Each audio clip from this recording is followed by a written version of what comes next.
Assalamualaikum warahmatullahi wabarakatuh. Bismillahirrahmanirrahim. Alhamdulillahil qail nun wal qalami wa ma yasturun ma anta bi ni'mati rabbika bimajnun. Qala al-mu'allif rahimahullah ta'ala wa nafa'ana bihi wa bi ulumihi wa bi anwarihi wa bi asrarihi wa bi barakati fid dharaini amin. Alhamdulillah, mari kita lanjutkan kajian kitab Iqodul Imam, di mana saat ini kita sampai pada kata mutiara yang ke-165. Untuk itu mohon disimak, dikaji, ditelaah dari kitab yang Anda miliki. Bismillahirrahmanirrahim. Nurun yakshifu laka bihi an atharihi wa nurun yakshifu laka bihi an awsofihi. Nurun adapun nur atau cahaya itu yakshifu bisa membuka. Yakshifu membuka ya Allah, laka kepada kamu, bihi melalui nur itu, an azarihi terhadap yaitu ciptaan atau jejak-jejak dari ciptaan Allah. Wa nurun, dan adapun nur itu yakshifu mampu membuka, atau Allah telah membukakan laka pada dirimu bihi melalui nur itu an awsofihi terhadap sifat-sifatnya Allah. Artinya Allah subhanahu wa ta'ala membukakan kepada diri seorang hamba, dibuka oleh Allah melalui yaitu nur, namanya cahaya kebenaran. Dibukakan oleh Allah melalui cahaya terhadap apa itu an asari, terhadap yaitu asar, jejak atau ciptaan-ciptaan Allah subhanahu wa ta'ala. Dan yang kedua ada nur, di mana nur itu mengungkap atau membuka pada dirimu bi melalui nur itu pembukaan ausofihi terhadap sifat-sifatnya Allah subhanahu wa ta'ala. Artinya bahwa Allah telah membuat atau menjadikan nur pada dirimu itu agar supaya bisa melihat, bisa membuka terhadap membuka atau bisa melihat terhadap yaitu ciptaan Allah. Dari situlah nanti ya melalui cahaya itu, dimana dengan cahaya itu akan memperlihatkan atau akan menampakkan akan ciptaan Allah. Dari situ nanti akan menghadirkan keyakinan yang kuat pada diri hamba tentang adanya Allah. Jadi Allah itu, eksistensi Allah, untuk diketahui eksistensinya Allah itu membuka kepada hambanya melalui nur namanya. Ya, nah, membuka melalui nur itu apa? Dibukakan pada apa itu? Yaitu terhadap alam semesta ini. Karena dengan memahami, melihat alam semesta ini, maka seorang hamba akan berpikir, akan merenung bahwa yang namanya alam semesta ini ada, itu pasti ada penciptanya. Dari bukti-bukti akan ciptaannya, dari kebesaran Allah yang ditampakkan dalam bentuk yaitu ciptaan-ciptaan ini, agar supaya seorang hamba itu ya akan meyakini bahwa di balik ciptaan yang ada ini sesungguhnya ada penciptanya. Sehingga ketika orang melihat alam semesta, melihat ada langit, ada matahari, ada lautan, yang secara logika orang tidak akan pernah menyimpulkan bahwa yang namanya alam semesta ini berupa langit, matahari, rembulan, dan lautan itu tidak mungkin ada dengan sendirinya. Dan manusia pun tidak akan pernah bisa membuat dan menciptakan yang namanya matahari. Tentu di benaknya ketika dia mendapatkan cahaya nur dari Allah, ya, maka cahaya nur ini bisa mengantarkan ya untuk melihat ciptaan Allah ini. Dengan melalui ciptaan Allah, maka seseorang itu bisa berpikir, merenung, dan akhirnya menyimpulkan bahwa di balik ciptaan ini ternyata ada penciptanya. Nah, ini namanya Allah itu memperlihatkan atau membuka untuk kemudian memahami terhadap ciptaannya ini, membukanya oleh Allah melalui nur namanya. Nur yang kedua adalah wa nurun yakshifu. Dan ada pun nur yang satunya ini, yang kedua adalah nur di mana Allah membuka dengan nur ini pada diri seorang hamba, yaitu untuk membukakan apa? An ausofihi, yaitu terhadap sifat-sifatnya Allah subhanahu wa ta'ala.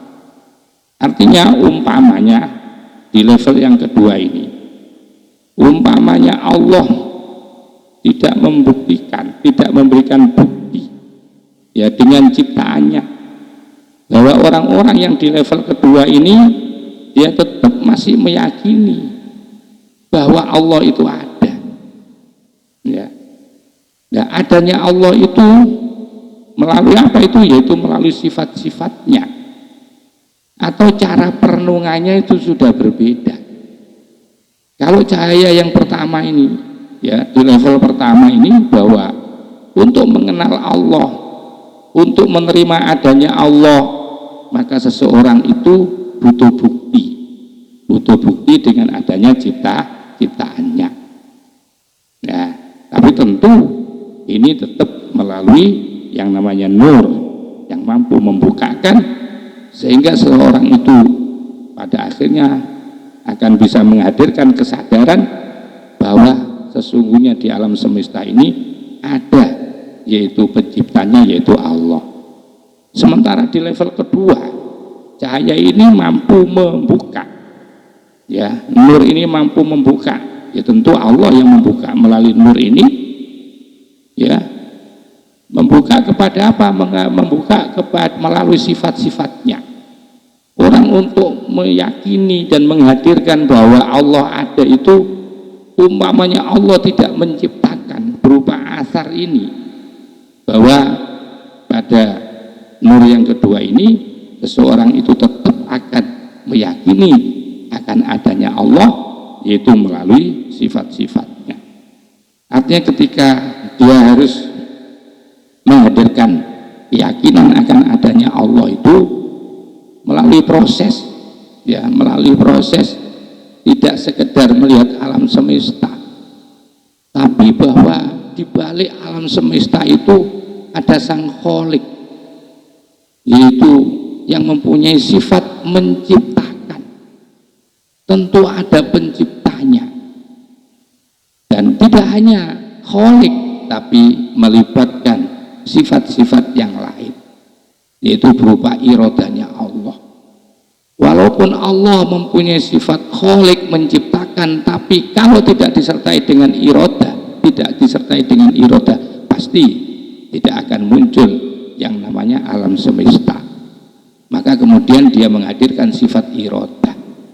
Sifat iroda tidak cukup kalau tidak disertai dengan sifat kudrohnya Allah, kuasanya Allah untuk menciptakan ini. Dan saya kira untuk menyempurnakan dari ciptaan Allah ini, maka Allah juga menghadirkan sifat jamaliyahnya, yaitu sifat keindahan-keindahan sebagaimana yang tampak di hadapan kita alam semesta yang begitu tertata rapi dan indah. Nah, dengan proses seperti ini, bahwa cahaya ini mampu membuka terhadap sifat-sifatnya Allah, dari situlah kemudian kesadaran, ya, pada diri seorang hamba. Kesadaran bisa menghadirkan kesadaran pada diri seorang hamba terhadap akan adanya Allah.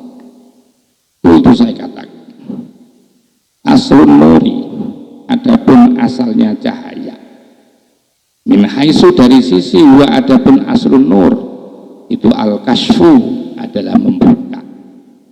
Artinya bahwa faedah atau guna, manfaat, ya asal manfaat cahaya itu untuk mengungkap, untuk membuka.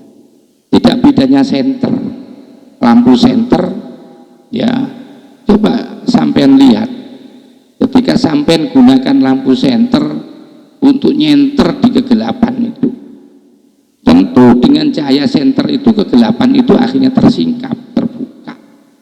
Umpamanya di kegelapan itu kita tidak bisa melihat sama sekali di ruangan itu. Oh, ketika ruangan itu kita senter, maka muncullah dan terlihatlah seluruh apa yang ada di dalam ruangan itu. Itulah asal cahaya. Jadi asal cahaya fungsinya adalah untuk al-kasfu, yaitu untuk mengungkap atau membuka tabir kegelapan di sebuah tempat itu tadi. Fanurul hisyu, maka adapun yang namanya nur yang bersifat indrawi. Berarti kalau kita membahas tentang nur yang bersifat indrawi, pasti nanti ada cahaya yang bersifat maknawi. Fanurul hisyu, maka adapun yang namanya nur hissi, nur yang bersifat indrawi, itu yaksifu, yaitu mampu mengungkap atau membuka tabir tentang anil mahsusati, tentang hal-hal yang indrawi, tentang hal-hal yang mahsusat, yang diindrawikan.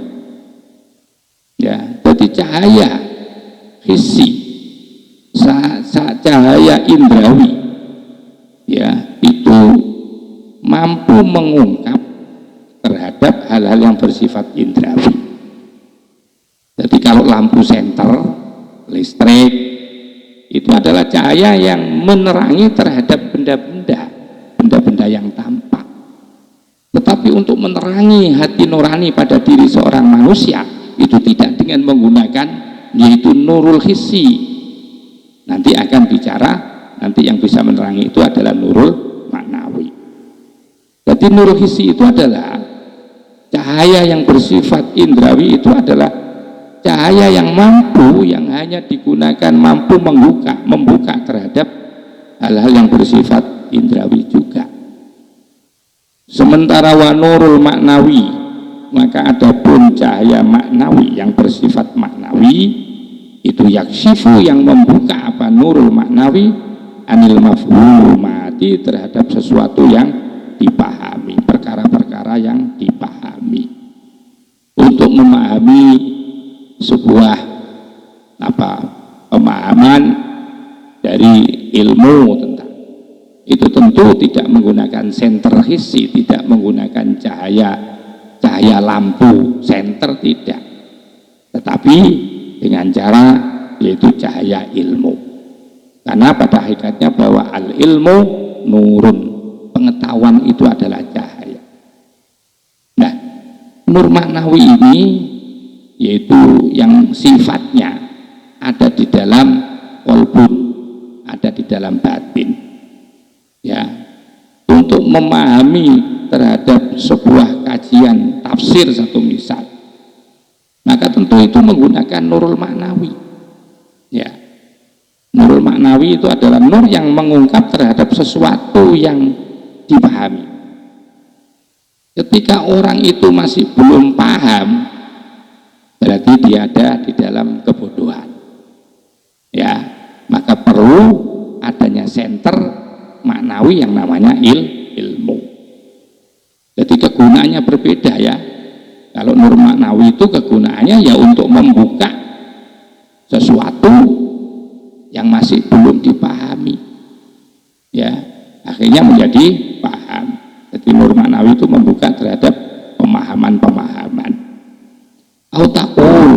Autakulu atau engkau bisa mengatakan nurul hissi, adapun cahaya indra itu yaksifu, bisa mengungkap atau menerangi, ya, anil awani, terhadap tempat-tempat yang dohir, seperti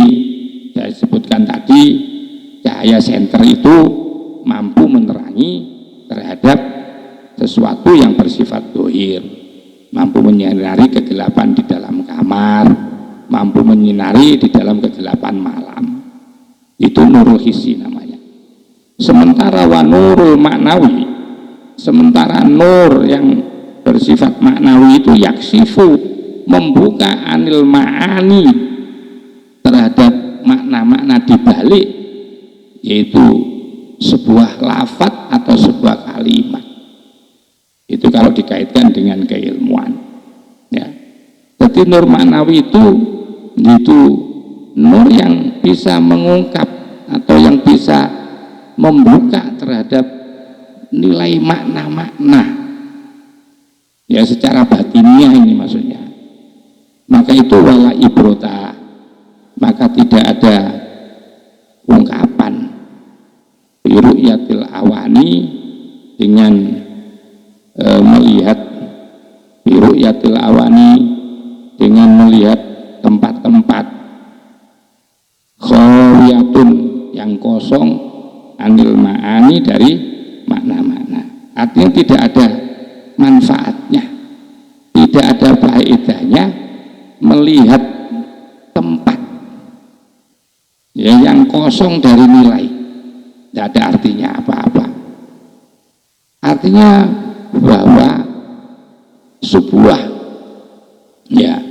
sebuah tempat itu tidak akan punya nilai apa-apa ketika kalau di situ itu tidak ada manfaatnya, tidak ada nilainya apa-apa. Sebuah wadah, satu misal, itu tidak akan pernah bisa disebut manfaat kalau di dalam wadah itu tidak ada tempat, tidak ada isinya. Nah, wadah itu akan bermakna, akan bernilai sebuah wadah itu ketika di situ ada isinya. Ya, satu misal gelas yang sampai miliki di rumah, piring, itu tidak akan pernah berfungsi kalau tidak diisi air gelas itu. Piring begitu juga tidak akan punya fungsi manfaat apa-apa kalau tidak dibuat untuk tempatnya makanan. Maka akhirnya menjadi hiasan saja, ya, menjadi hiasan atau tampilan-tampilan atau wallpaper saja. Jadi sebuah tempat itu tidak akan punya nilai apa-apa kalau di situ tidak ada isinya. Sama dengan kita ini, hidup ini tidak akan pernah, hidup ini kan, badan ini kan sebagai tempat, badan ini ibaratnya sebagai wadah. Yang namanya wadah ini tidak akan pernah punya manfaat apa-apa kalau tidak diisi dengan amal ibadah. Hati nurani begitu juga, itu sebagai tempat, tapi kalau tidak dimanfaatkan, tidak diisi dengan nilai-nilai spiritual, tidak diisi ma'rifah kepada Allah, maka tidak ada artinya apa-apa. Ya, kedua-duanya ini saling berkaitan sesungguhnya. Tetapi yang tak kalah penting adalah isinya, bukan wadahnya. Ya, meja atau tempat wadah itu akan mulia karena isinya. Umpamanya wadahnya itu bagus tapi tidak ada isinya, atau ada isinya tapi tidak ada manfaatnya, tidak ada gunanya isi itu, ya, maka tidak ada artinya apa-apa. Kehidupan kita juga begitu, hati nurani kita juga begitu, akan kosong buang, tidak punya manfaat apa-apa hati nurani kita itu kalau hati nurani kita tidak diisi, yaitu ma'rifah kepada Allah. Ya. Summa, kemudian ini nurul maknawiyah.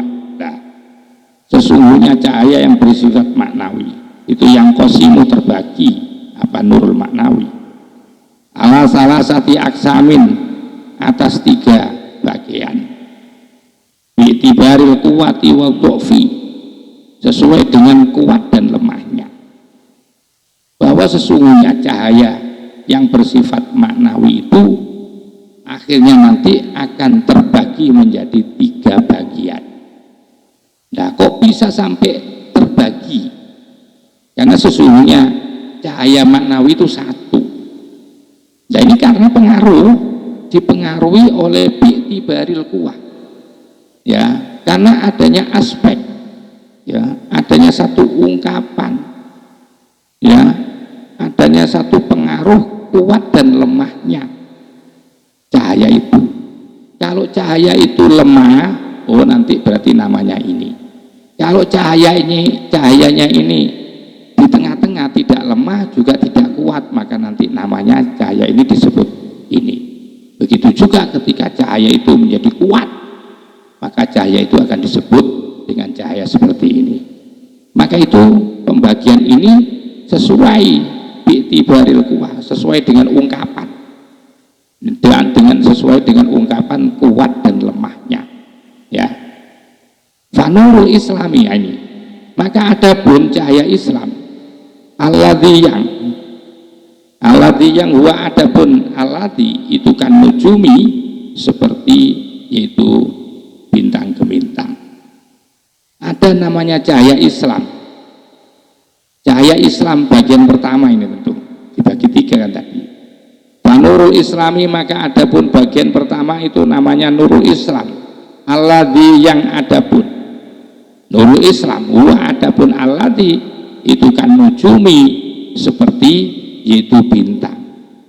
Nurul Islam itu kalau diibaratkan seperti yaitu apa namanya planet, ini termasuk kategori planet bintang.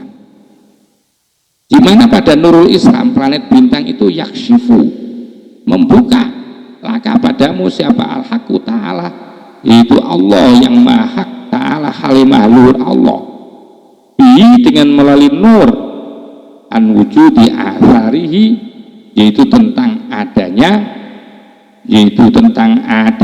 ciptaan Allah. Nah ini Nurul Islam. Jadi Nurul Islam itu diibaratkan seperti bintang, ya, seperti bintang. Ya, dengan Nurul Islam ini, ya, dengan cahaya Islam ini, kemudian Allah membuka melalui Nurul Islam ini, membuka akan adanya ciptaan Allah. Nah, akan wujudnya itu, akhirnya wujudnya Allah ini, untuk meyakini wujudnya Allah ini ya melalui ciptaannya. Ya, jadi oleh Allah hamba itu akan meyakini akan adanya Allah itu didasarkan atas ciptaannya. Umpamanya Allah tidak menciptakan makhluk alam semesta ini, maka orang itu tidak akan pernah meyakini akan adanya Allah. Itu namanya di level Nurul Islam itu begitu. Mereka harus ada bukti, ya, harus ada bukti tentang adanya Allah itu berupa asar jejak-jejaknya.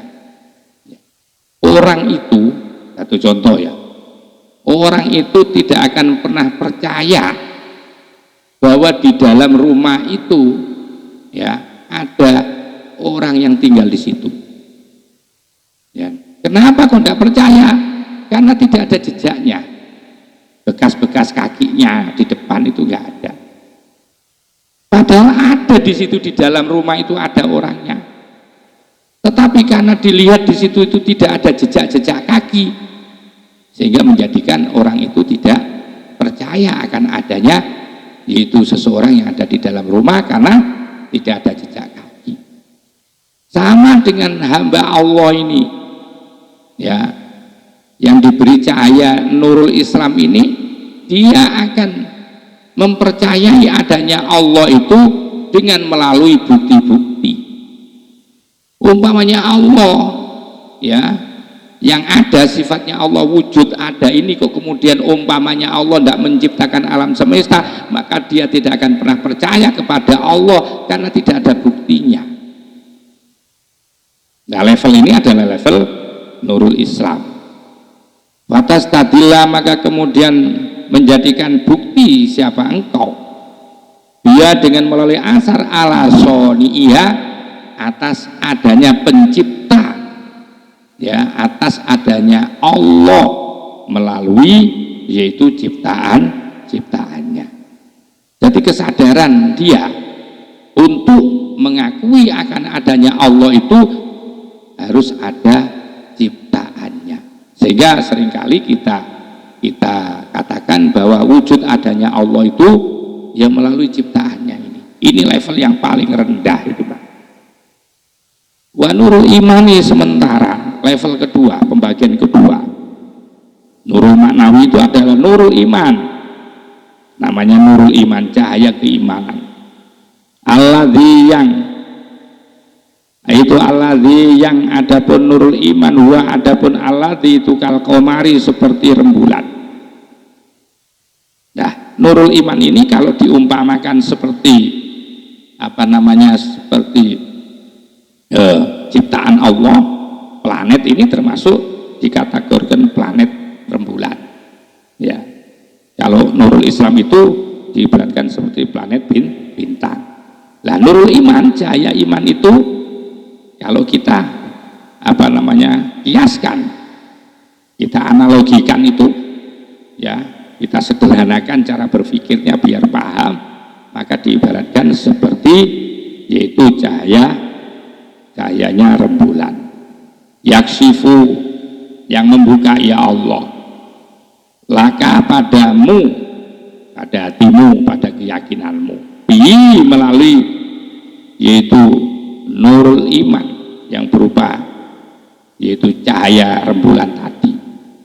Ansubuti ausofihi, tentang tetapnya, tentang adanya sifat-sifatnya Allah.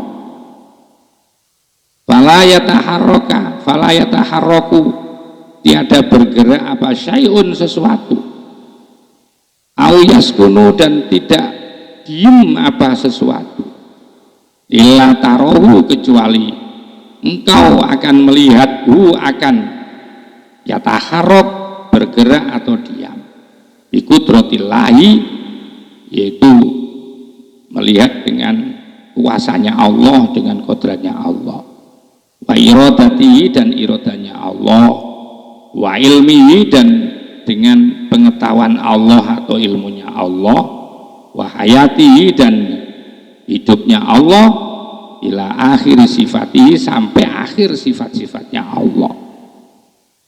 Nah, di level iman orang, ya, di level iman ini Allah telah membukakan cahaya nurul iman ini, itu membukakan terhadap tentang atau terhadap tetapnya sifat-sifatnya Allah, ya, sehingga sesuatu itu tidak akan pernah bergerak, sesuatu itu tidak akan pernah diam, kecuali kamu akan melihat sesuatu yang bergerakkah atau sesuatu yang diamkah. Itu selalu kamu lihat, ya, dengan kudrahnya Allah. Artinya kamu itu di level ini, nurul iman itu mampu membuka tabir akidahmu, keyakinanmu kepada Allah, itu levelnya lebih tinggi lagi dibandingkan yaitu nurul Islam. Karena di level ini kamu mulai melihat bahwa seluruh kehidupan ini yang menggerakkan, yang menjadikan bergerak, manusia bisa bicara, manusia bisa beraktivitas, makhluk yang lain juga begitu, beredar, bergerak sesuai dengan gerakan-gerakan. Atau ada gunung yang diam, ya, ada pohon yang berdiri tegak, diam, tidak bergerak, satu misal. Bahwa sesungguhnya kamu selalu melihat gerak dan diamnya kehidupan ini, sesungguhnya engkau melihat itu, di situ ada kudrahnya Allah. Nah, kamu di situ melihat tuh, berarti ini yang menggerakkan Allah. Kita dapat rezeki, ini yang datangkan Allah. Segala gerakan, segala aktivitas, ketika melihat yaitu makhluk lain, aktivitasnya makhluk lain, aktivitasnya orang-orang di sekitarnya, itu seluruhnya dilihat bagian daripada kudrohnya Allah. Diem, bergeraknya sesuatu itu semua dia lihat atas kudrohnya Allah. Jadi mereka itu mulai memandang seperti itu. Oh, ini sudah kudrohnya Allah. Oh, ini kehendaknya Allah. Oh, ini sudah menjadi pantauan Allah. Ini ilmunya Allah. Ada orang alim, kamu sudah tidak lagi melihat bahwa alim itu miliknya orang itu. Kamu melihat bahwa sesungguhnya alim itu bagian daripada sifat yang ditransfer oleh Allah kepada hambanya. Jadi segala sesuatu kamu lihat itu semua adalah kudrohnya Allah. Ya, disitulah dengan adanya saya sebutkan tadi, saya contohkan tadi, bahwa alam semesta ini berarti melibatkan seluruh sifat-sifatnya Allah. Ya, ini cara model nurul iman, ya, cahaya keimanan yang ada pada hati seorang mukmin ketika menghadirkan kesadaran terhadap apa wujudnya Allah itu seperti itu, ya. Wa nurul ihsani, yang ketiga adalah cahaya ihsan, yaksifu, yang membuka, yaksifu yang membuka ya Allah laka kepadamu, yang membuka, yaksifu yang membuka ya Allah laka kepadamu bihi melalui nurul ihsan, membuka an hakikati dzatihi, tentang hakikatnya zatnya Allah. Kalau sudah seperti itu, fala taro, maka kamu tidak akan pernah melihat syai'an sesuatu illa ra'aita, kecuali melihat siapa engkau soni'ahu, kepada penciptanya syai', biwasitati tajalliyati, melalui perantara sifat tajalinya Allah. Di level nurul ihsan, nur yang ketiga ini namanya nurul ihsan. Nurul ihsan ini adalah nur yang mampu membuka pada diri seorang hamba, mampu membuka untuk melihat hakikat zatnya Allah, sehingga ketika seorang yang sudah mencapai yaitu cahaya ihsan, dia melihat segala sesuatu yang ada itu selalu di situ itu ada Khalik, ada Allah, ya, selalu disertakan di sana itu ada Allah, ya.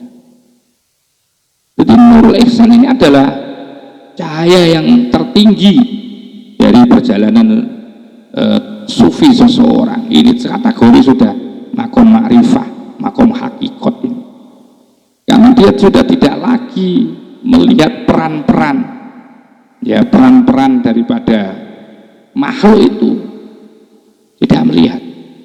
Yang dia lihat adalah seluruhnya itu diperankan oleh Allah, diperankan oleh Allah. Melihat gunung, bahwa di situ gunung itu, ya, di situ ada penampilan Allah. Ketika melihat rembulan matahari, di situ melihat akan penciptanya, melihat Allah melalui sifat tajalinya. Sebagaimana di dalam Al-Quran, Allahu nurus samawati wal ard, Allahu, adapun Allah iku nurus samawati, yaitu cahayanya langit-langit, wal ardi, dan bumi.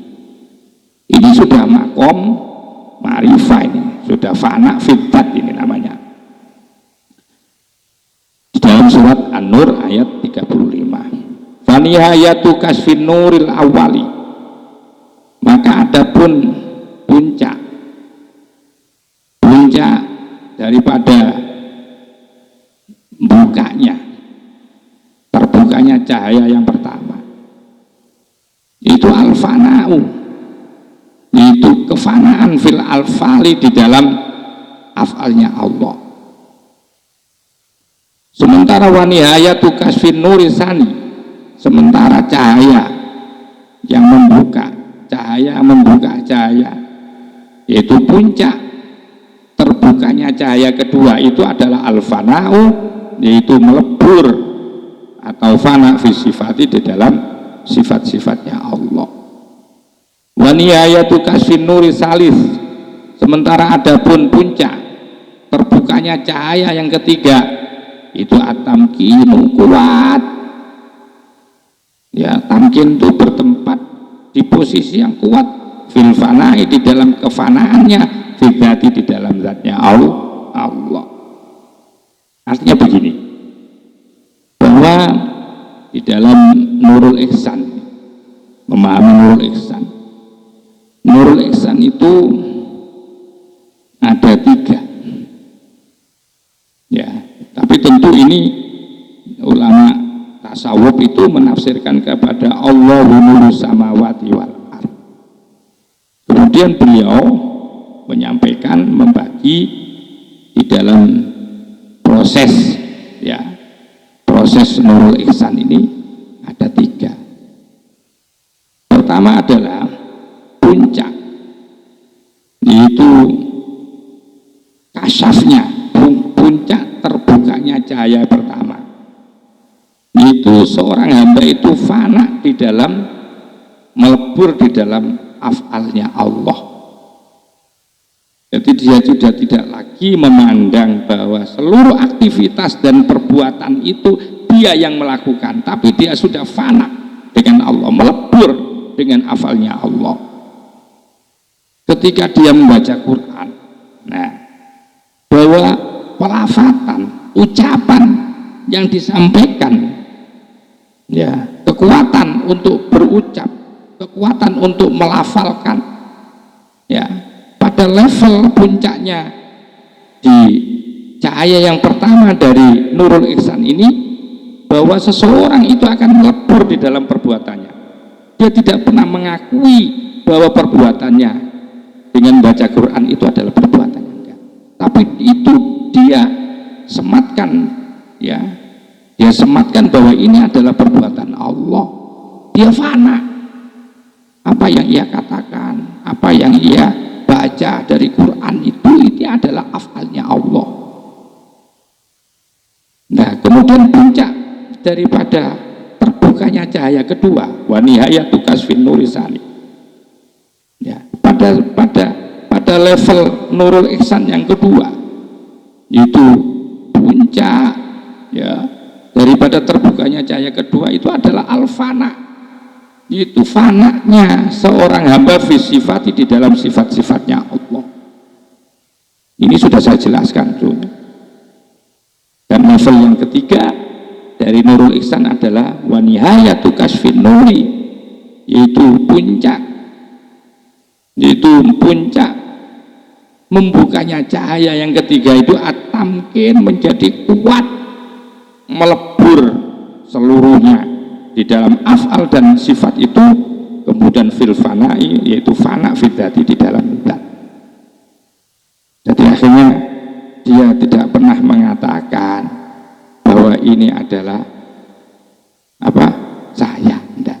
Tapi ini nanti akhirnya dia akan apa, ittihad ini, wujudul wujud ini, ya, wahdatul wujud ini seperti yang dipraktekkan oleh Al-Hallaj, Ibnul Arabi, ya, praktek ini biasanya yang pada tingkatan yang ketiga ini.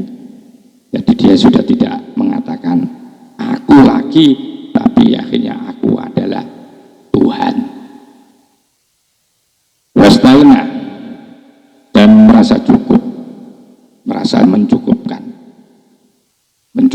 siapa? Asy-Syaikhu, yaitu guru Ibnu Ajibah, mencukupkan penjelasan ini anin nuri salisi, dari cahaya ketiga. Jadi Ibnu Ajibah mencukupkan untuk menjelaskan cahaya ketiga. Jadi tidak sampai menjelaskan cahaya ketiga, cukup dengan apa, menjelaskan tentang fana fil af'al, nurul fana, ya, yaitu nur awal namanya, itu fana di dalam af'al, dan nur yang kedua fana di dalam sifat. Beliau mencukupkan itu doang, ya, wastana, dan merasa cukup Asy-Syaikh anin nuri salis, daripada menjelaskan nur yang ketiga. Bidzikri nuri sani, dengan menjelaskan, menerangkan cahaya yang kedua. Kenapa beliau mencukupkan sampai di cahaya kedua, tidak sampai cahaya ketiga? Karena begini, li'annal fana afis sifati, karena sesungguhnya fana, meleburnya hamba dengan Allah fisifati, di dalam sifat-sifat Allah, itu koribun, sudah cukup dekat, minal fanai, daripada kefanaan fidzati, di dalam zat. Karena dengan fana fisifat itu sudah dekat banget dengan fana fidzat. Oleh karena sudah dekat banget, nggak perlu diterangkan, cukup dengan penjelasan fana fisifat. Li'anna sifati, karena sesungguhnya sifat-sifat itu latu fariku, tidak pernah bisa berpisah, tidak pernah lepas al-mausufa, kepada yang disifati. Sehingga cukuplah, nggak usah menjelaskan yang ketiga, sudah tidak lagi dijelaskan. Karena begitu menjelaskan tentang fana fi sifat, itu jelas menjelaskan tentang fana fi dzat. Karena namanya sifat itu tidak pernah bisa dilepaskan dengan yang disifati. Maka itu faman kana, faman maka adapun barang siapa kana, yang ada siapa man, itu yaro, melihat siapa man, sam'ahu, melihat kepada pendengarannya man, itu billahi, selalu bersama Allah. Jadi barang siapa yang melihat pendengarannya, ya, pendengarannya man tadi seseorang, barang siapa yang melihat seseorang itu terhadap pendengarannya billahi, dengan Allah, wa basaruhu, dan pandangannya, barang siapa juga melihat yaitu terhadap pandangannya itu billahi, juga dengan Allah, wa harakatahu, dan gerakannya man billahi, dengan Allah. Yaro, maka melihat siapa man wujudahu, akan wujudnya man, akan adanya man itu billahi, karena billahi, dengan Allah. Jadi ketika dia melihat pun melihat dengan Allah, ketika dia mendengar pun mendengar dengan pendengaran Allah, ya. Sehingga gerakannya pun yaitu selalu gerakannya dengan Allah. Maka ketika dia melihat wujudnya, ya, ketika dia melihat, maka dia melihat wujudnya Allah. Walidzalika, oleh karena itu sifat-sifat, walidzalika, oleh karena itu sifat, istaghna, merasa cukup siapa ba'dum, sebagian ulama tasawuf, cukup bil fanai, yaitu mencukupkan bil fanai, dengan fana fidzati, di dalam zat, anil fanai, anil fanai, dari fana fisifati, dari filsifati, di dalam sifat-sifatnya Allah. Jadi ada bagian ulama tasawuf bagi walidzalika, oleh karena itu sifat, istaghna, merasa cukup atau mencukupkan siapa ba'dum, sebagian ulama tasawuf, bil fanai, yaitu dengan fana fidzati, di dalam zat, anil fanai, yaitu dari fana fisifati, di dalam sifat. Artinya begini, ulama-ulama tasawuf itu sebagian akhirnya mencukupkan penjelasan fana fidzat itu, dicukupkan dengan penjelasan fana fisifat saja. Jadi beliau, para ulama-ulama sufi, tidak menjelaskan tentang fana fidzat. Saya ulangi lagi, walidzalika, oleh karena itu sifat, ya, fana fisifah, istana cukup, mencukupkan siapa ba'duhum, sebagian ulama sufi, bil fanai, dengan fana fidzati, di dalam zat, anil fanai, daripada fana fisifati, di dalam sifat. Artinya begini loh, akhirnya ulama-ulama sufi itu sebagian mencukupkan kajiannya itu dengan menjelaskan tentang yaitu fana fi sifat, tidak perlu menjelaskan fana fi dzat.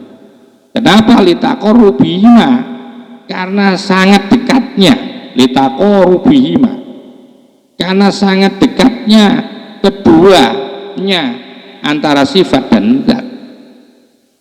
Famama tahaqqaqa, maka ketika sudah jelas apa haduma, salah satu dari kedua fana'ain, fana fi dzat dan fana fi sifat, maka tahaqqaqa menjadi jelaslah al-akhar yang lain.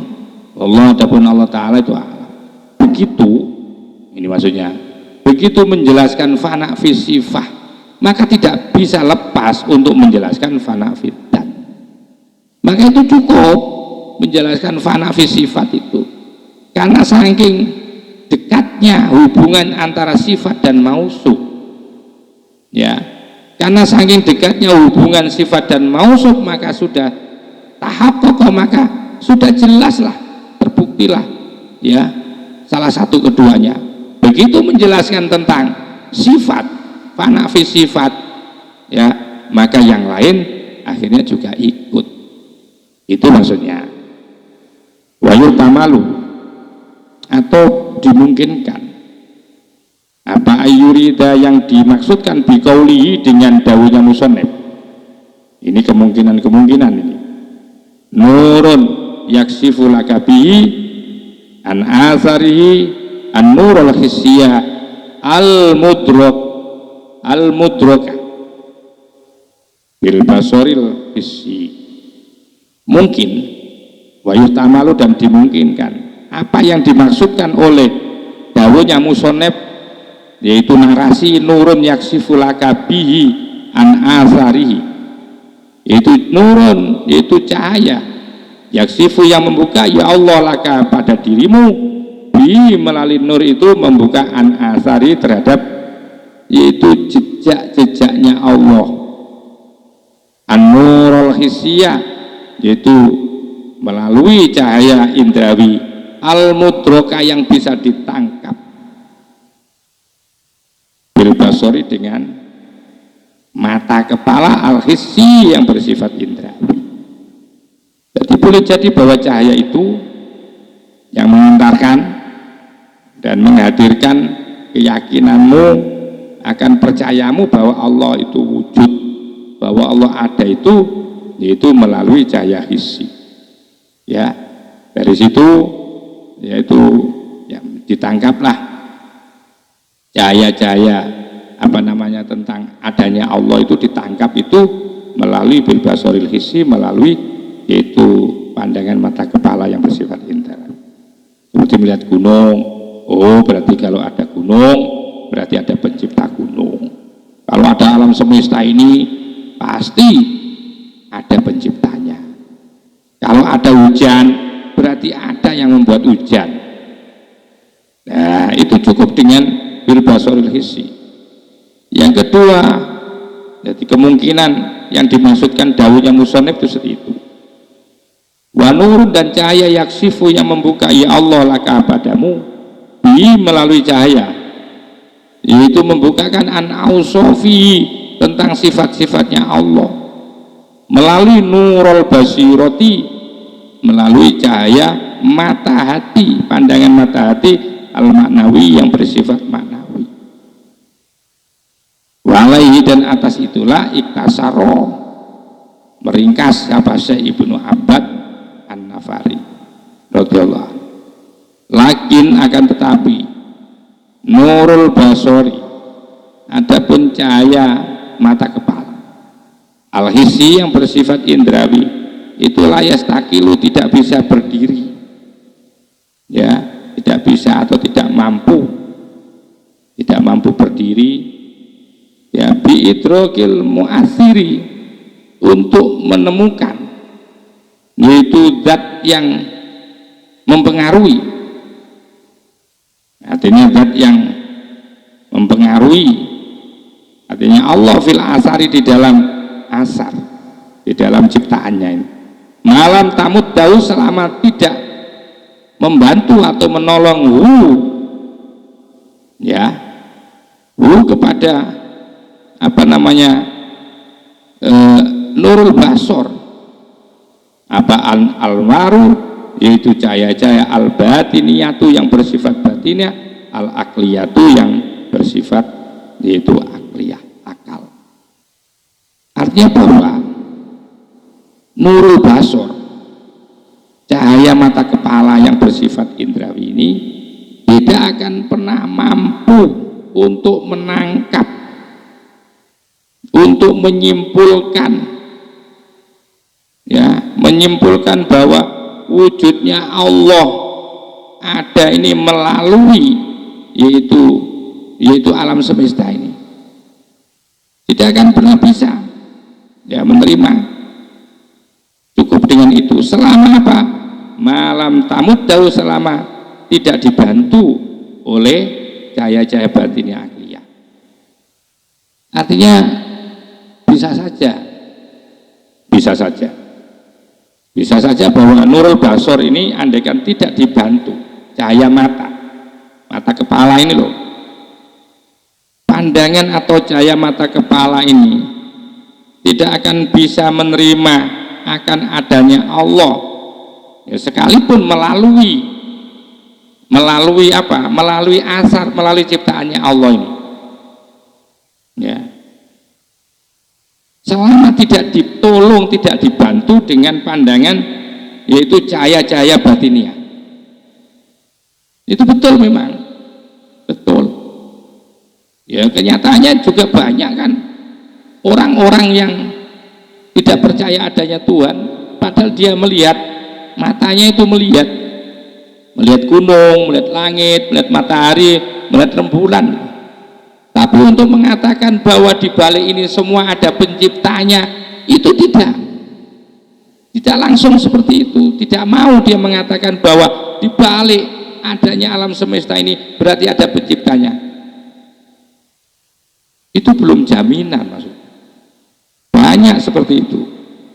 Sehingga dia menarasikan bahwa alam semesta muncul itu karena adanya perpaduan angin dengan mendung, dengan ini air, segala begitu narasinya.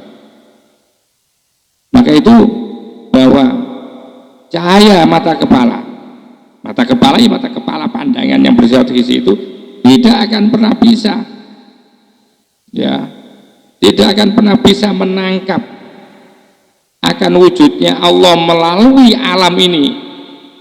Ya, bahwa alam semesta ini ada penciptanya belum tentu selama tidak dibantu oleh nilai-nilai spiritual, selama tidak dibantu oleh cahaya-cahaya atau al-anwar al-batiniyah, selama tidak dibantu oleh cahaya-cahaya batiniyah yang bersifat akliyah.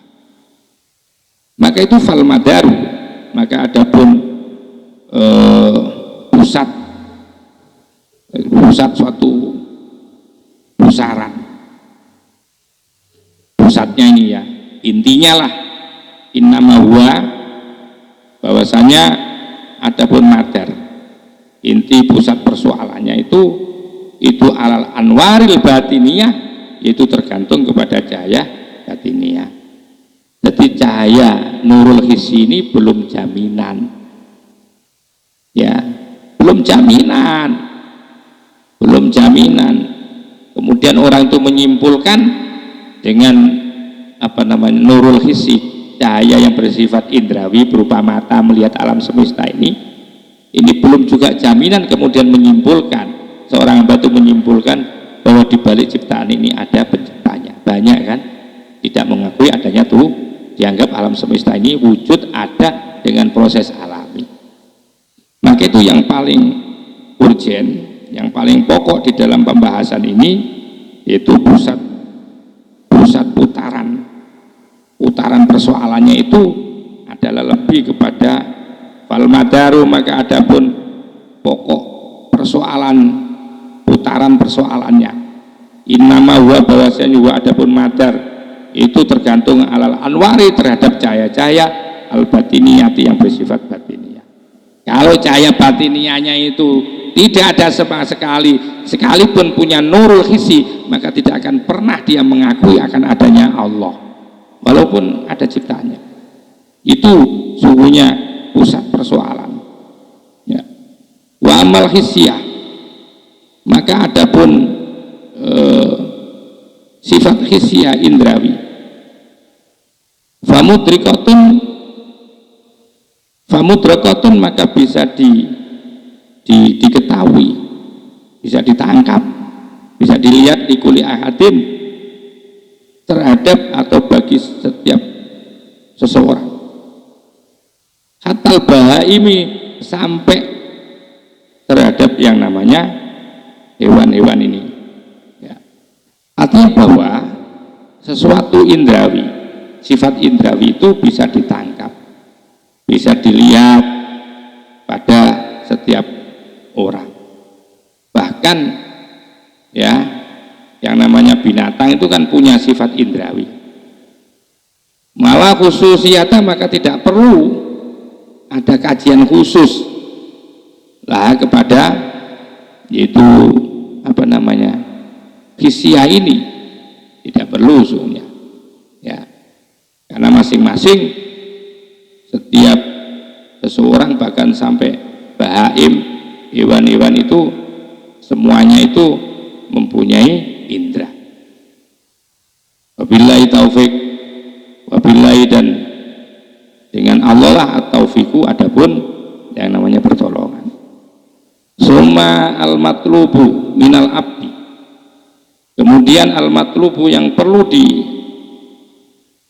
yang perlu dituntut, atau yang perlu dicari atau perlu dituntut minal abdi dari hamba, wa adapun al-matlub itu at-taraqi, yaitu naik tangga, menaiki tangga melalui menuri syuhudil asari, itu melalui cahaya menyaksikan alam semesta ini, kemudian naik ila nuri sifati, menuju kepada nurul sifat, dari nurul sifat summa ila nuri syuhudi dzat, kemudian dari situ yaitu naik kepada cahaya menyaksikan zat. Ini yang perlu dicari dari hamba itu, yaitu melalui proses tahapan-tahapan naik secara spiritual, dari menyaksikan melalui cahaya, dari naiknya melalui cahaya menyaksikan alam semesta, kemudian naik lagi melalui cahaya yaitu sifat-sifat Allah, dari sifat Allah naik lagi kepada cahaya-cahaya yaitu menyaksikan zat. Waqad takifu, nah kadang-kadang takifu berhenti ya, siapa ba'dul qulubi, sebagian hatinya hamba, ma'an nuril awali, itu bersama nur awal ya. Nurul awal itu berarti nurul awal berarti apa namanya, cahaya iman, cahaya Islam ya. Banyak sebagian hatinya makhluk ini ya hanya bersama nur yang pertama, nurul Islam. Patuh jabu, maka kemudian termahbub anisani, dari nur kedua. Wa ma'asani, begitu juga ya, sebagian hati itu juga akhirnya berhenti bersama nur yang kedua. Patuh jabu, maka terhalanglah nur kedua itu anisalisi, dari cahaya ketiga. Kama abana, sebagaimana abana telah menjelaskan dalika akan hal itu dikauli dengan daunnya musannaf. Berarti begini, jadi tadi itu sempat saya jelaskan ada nurul awal. Jadi banihayatu kasfin nurul awali itu artinya bahwa puncak tertinggi terbukanya cahaya pertama berarti cahaya Islam itu ya, bahwa puncak cahaya Islam itu fananya seorang hamba di dalam af'alnya Allah. Yang kedua adalah cahaya iman, puncak tertingginya adalah yaitu terbukanya atau fananya seseorang di dalam sifat-sifatnya Allah. Sedangkan nurul iman, nurul ihsan, puncak tertingginya seseorang itu adalah tamkin, dia kuat di dalam fananya, di dalam zat. Jadi tadi saya saya evaluasi lagi, saya perbaiki lagi ya pemahaman tentang itu tadi.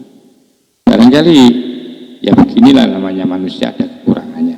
Mudah-mudahan jadi yang ilmu manfaat. Wa khairanallahu muwaffiq ila aqwamit thoriq wal afu minkum. Assalamualaikum warahmatullahi wabarakatuh.